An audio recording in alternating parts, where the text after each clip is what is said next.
अस्सलामु अलैकुम वरहमतुल्लाहि वबरकातुहू। कैटरैक्ट के बारे में, मोतिया कह लीजिए, ये सफ़ेद मोतिया, काला मोतिया, ये तो अलग एक धंधा है, असल चीज़ मोतिया। तो उसके बारे में कह लीजिए, इसके बारे में काफ़ी अहबाब ने और बुज़ुर्गों ने शिकायत की, और जो कि कहते हैं कि प्रॉब्लम हो गई है और हम ऑपरेट नहीं कराना चाहते। तो पहले तो मामले को समझ लीजिए कि आँखों में जो मोतिया आता है उसकी वजह क्या है। आँखों की कब्ज़ है। आपकी एक सेवरेज में से, लाइन में से पानी गुजरे जा रहा, आगे से बंद हो गया। अब ये पानी शुरू में सफ़ेद है, फिर ये बदबूदार है, फिर ये काला है, फिर इसमें कीड़े पड़ गए। लाइन खोल देना आप, उसकी लाइन खुल गई, वो जो सेवरेज लाइन की जो आपके घर में है उसकी जो कब्ज़ हो गई, रोक दिया गया आगे से, ठीक है ना। कोई दुश्मन आपके आगे मेन गटर में इतनी बड़ी पत्थरों वाली बोरी डाल के चला गया तो सेवरेज ब्लॉक हो गई। सेवरेज ब्लॉक होने का नाम कब्ज़ है। कोई भी चलता फिरता निज़ाम रुक जाए वो कब्ज़ है, अगर आप समझते हैं तो नबी पाक सल्लल्लाहु अलैहि वसल्लम ने एक जुमला दे दिया था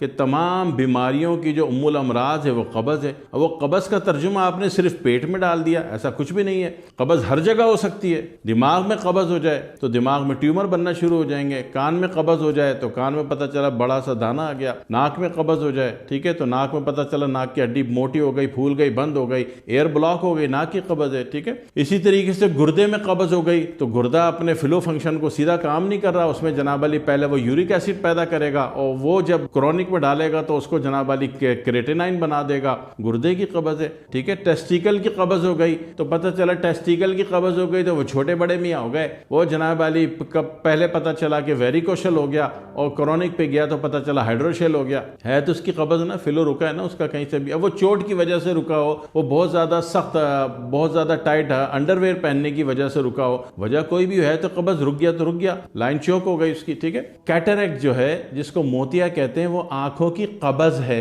इतनी सी बात। और कब्ज़ का इलाज होता है, सही इलाज होता है भाई। अभी एक नई कहानी शुरू हो गई पूरी दुनिया में, किसी भी चीज में चले जाओ कहते जी इसका तो कोई इलाज नहीं है, तो पूरी जिंदगी दवाएं खाओ, बेवकूफ बनते रहो। तो अगर नबी का एक जुमला आपको याद होता, एक जुमला कहने को तो पता नहीं क्या कितने दावे हमारे, मगर एक जुमला भी याद नहीं है। नबी अकरम सल्लल्लाहु अलैहि वसल्लम ने फरमाया था कि कब्ज़ जो है उम्मुल अमराज है। तो हर चीज को, कोई भी ब्लॉकेज आ रही है, परेशानी आ रही है, बीमारी आ रही है, सबसे पहले उस जगह को खोलें, उस जगह की ब्लॉकेज को दूर करें, वहां के फिलो को सीधा करें, उसकी कब्ज़ को खत्म करें। तो ये आंखों की कब्ज़ है। अभी क्लियर हो गया। आंखों की कब्ज़ में पहले झिल्ली आ गई, वो अच्छा, झिल्ली आने की वजह भी है। खामखा में बड़ी उम्र को भी काउंट कर लीजिए, और नहीं तो शुगर को भी, के मरज को काउंट कर लीजिए, हाई ब्लड प्रेशर को काउंट कर लीजिए, और ओबेसिटी, वजन की ज्यादती को, जस्ट लाइक कोलेस्ट्रोल, ठीक है, उसको काउंट कर लीजिए, और उससे ज्यादा मॉडरेट है तो फिर ट्राइग्लिसराइड, उसको भी काउंट कर लीजिए।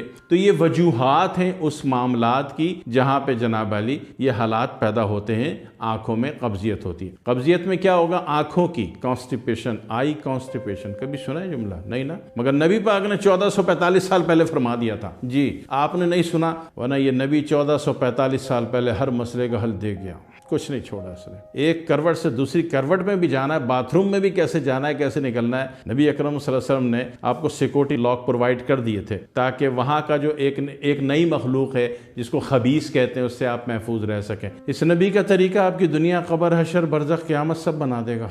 तो आंखों की कब्ज़ में फर्स्ट ऑफ ऑल क्या हुआ? आंखों में एक लेयर आ गई। सेकेंडरी क्या हुआ? इसमें पानी जमना शुरू हुआ। जब लेयर आ गई तो आपने बोला मोतिया, जब पानी जमना हो गया तो आपने बोला सफ़ेद मोतिया, अब वो पानी रुके रुके जब सड़ गया तो आपने बोला काला मोतिया। ये आपकी ड्रामेबाजियां हैं, ये आपकी धंधेबाजियां हैं, धंधा कर रहे हो सिर्फ, वरना नबी का नुस्खा बचा लेता आपको। अब इसमें करना क्या आपको कि वो जो लेयर आ गई, वो जो सफ़ेद पानी आ गया, वो जो काला पानी आ गया, आपने उसको खारिज करना है। तो खारिज करने का आसान तरीका, अल्लाह के दिए हुए तरीके तो बहुत आसान है। उसमें क्या होता है? शलजम एक यूज़ करनी होती। क्या यूज़ करनी है? शलजम एक रख लें फ्रिज में लाके, ताज़ा हो, अच्छी क्वालिटी का हो, देखने में प्यारा सा लगता हो, शलजम फ्रिज में रख दें। सुरमे की सिलाई ले लें, लकड़ी वाली लेनी है। एक साहब को मैंने बोला इस तरह कर लो तो बेगम को क्या कह रहा है, मेरे सामने, मेरे क्लिनिक में कह रहा, बेगम वो नहीं है तो टूथपिक से लगा ले। अब पागल आदमी, टूथपिक में रेशे होते हैं, वो रेशे आंखों को जख्मी कर देंगे, फाड़ देंगे आंखों को, ठीक है।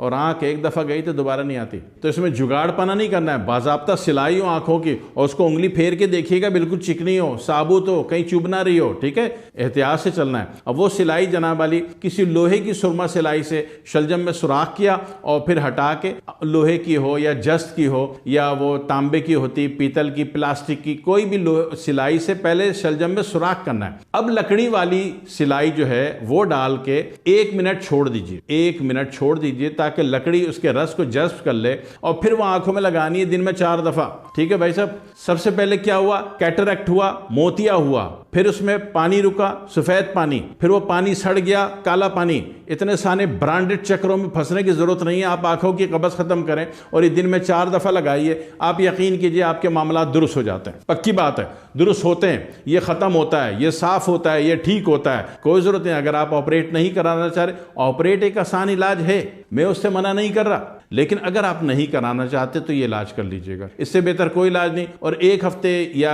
8 दिन बाद, 9 दिन बाद देखा शलजम की चक्कर ऐसी हो गई है तो फिर इसको उठा के फेंक दें, लात मार के नया शलजम फ्रिज में रख लें। भाई साहब महीना नहीं लगेगा, 40 दिन नहीं लगेंगे कि आपका ये जनाब अली कैटरैक्ट की कोई भी कैफियत हो, कैटरैक्ट मोतिया है, सफ़ेद मोतिया है, काला मोतिया खारिज हो जाएगा। जब इसका पानी भी खारिज हो जाएगा, ऊपर की लेयर भी खारिज हो जाएगी, ऑटोमेटिक पानी बन के चर्बी को पिघलाओगे तो पानी बनेगा नहीं बनेगा, जब पानी बनेगा तो खारिज होगी नहीं होगी। तो आपकी जिंदगी आसान हो गई, आपकी आंखें अच्छी हो गई। एक दफा जरूर कर लीजिए, इंतहाई महफूज तरीका है, जो तरीका बताया उसको ख्याल रखिएगा। और सुरमे की सिलाई आपकी किसी डब्बी में स्टरलाइज रहती हो, ठीक है, ऐसा ना हो कि वो पाँव में भी आती हो, उठा के ऊपर मासी ने झाड़ू देते हुए ऊपर रख दी, आपने वो सिलाई लगा के रगड़ दी आंखों में, तो ये फिर आपकी गलती है। एहतियात आपने करनी, आंख अल्लाह की बहुत बड़ी नेमत है, इसका सिक्योरिटी हिफाजत आपने करनी। दुआ में याद रखिएगा। वस्सलामु अलैकुम वरहमतुल्लाहि वबरकातुहू।